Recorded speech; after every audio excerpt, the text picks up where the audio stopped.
సిరిసిల్ల జిల్లా కేంద్రంలో నేతన్నలు చేపట్టిన నిరసన దీక్షలు ఆదివారం విరమించారు.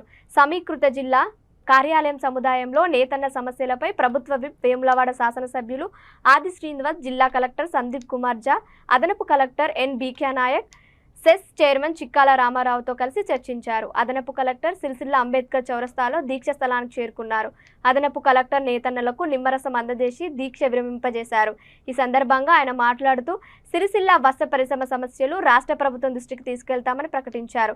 పరిశ్రమ తరపున ఇచ్చిన డిమాండ్స్ ఉన్నతాధికారులకు పంపుతామని వారు తెలిపారు. విద్యుత్ సమస్యలు పరిష్కారం అయిన వెంటనే మనమందరం కూడా వెళ్ళాల్సిందిగా ఈ సందర్భంగా విజ్ఞప్తి చేస్తూ ఉన్నాం.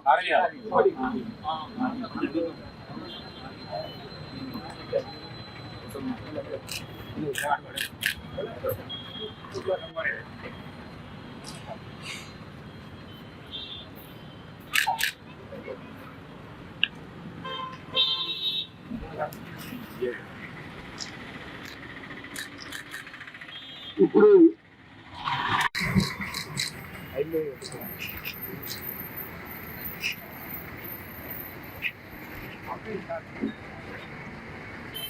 ఇక్కడ ఉన్నాయి కదా, డిమాండ్స్ ఏదైతే ఉంటాయో ఏదైతే కోరికలు ఉన్నాయో దీన్ని మేము గవర్నమెంట్ దృష్టికి తీసుకెళ్తాం. గవర్నమెంట్ దృష్టికి తీసుకెళ్ళి దీన్ని సమస్య పరిష్కారమే చర్యలు.